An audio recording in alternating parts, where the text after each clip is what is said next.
I'm Jamie Lenz. And I'm Jessica Tucker. We are doing a teaching plan on alcoholism. We chose to teach Josh, a friend of mine at the Marathon County dorms, because he has an experience relevant to this topic, and he's agreed to talk with us about it. Thank you for agreeing to talk to us. As you know, we're focusing on alcoholism and its effects on a family.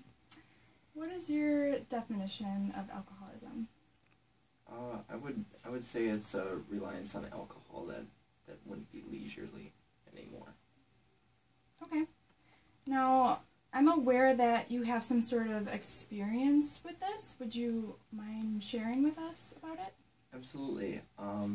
As a child, I remember my father coming home from the bars being highly intoxicated and would get in arguments with my mom.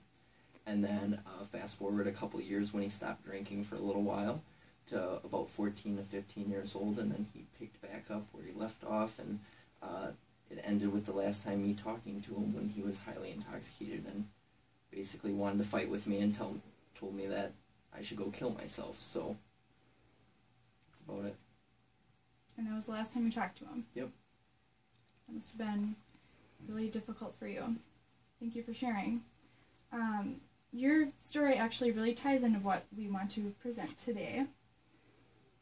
That alcohol use not only affects the person drinking, but the whole family. So we first just want to show you a quick video on how substance abuse affects the family.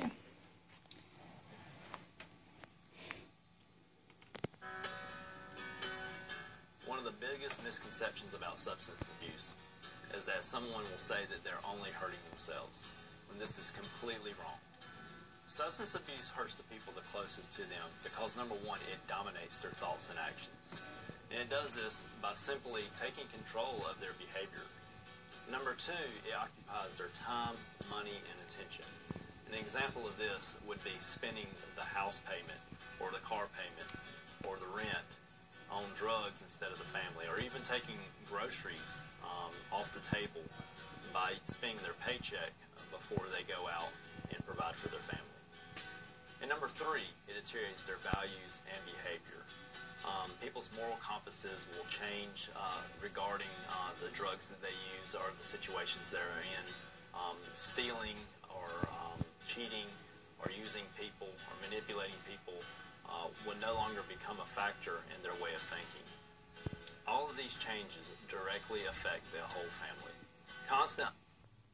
Okay, Josh, so I'm going to just run through a PowerPoint here about what alcoholism is, the disease of it, and some things that could help you within your life, okay?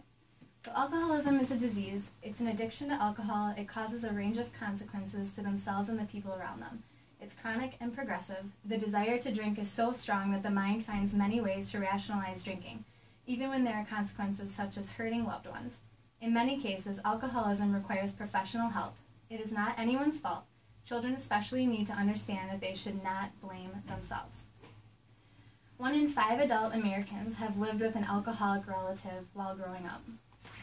And these are some conflicting emotions you might have felt as you have been dealing with this situation. Guilt, anxiety, embarrassment, relationship troubles, confusion, anger, and depression.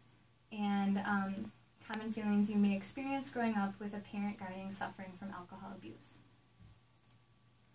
And you are not responsible. Here are some helpful sayings to remember that this is not your fault. I didn't cause it. I can't cure it. I can't control it. And I can help take care of myself by communicating my feelings and making healthy choices. The person that has the problem needs to go through a variety of behavioral stages, whether you can help them or not. Either way, your support is going to be needed. So the first stage is the pre-contemplation stage. The person denies having a problem. Second stage is the contemplation stage, where the person acknowledges having a problem and actively gathers information to plan for a change. Preparation stage is when the person undertakes cognitive and behavioral activities to prepare for change and finalizes the plan. The action stage is when the person actively implements strategies to interrupt previous patterns and acquire new ones. The maintenance stage is when the person integrates newly adapted patterns into their lifestyle until they no longer experience a temptation. The termination stage is when their ultimate goal or the person has confidence that the problem is no longer a threat. So what can you do, Josh? As a family, you could discuss current goals and provide support. You can give positive feedback to your dad. Participate in a self-help group with relevant issues related to alcoholism. You can sit down as a family to express individual feelings. Ways to find help, and you're not alone. If this is left untreated, alcohol abuse can be a one-way ticket to destruction.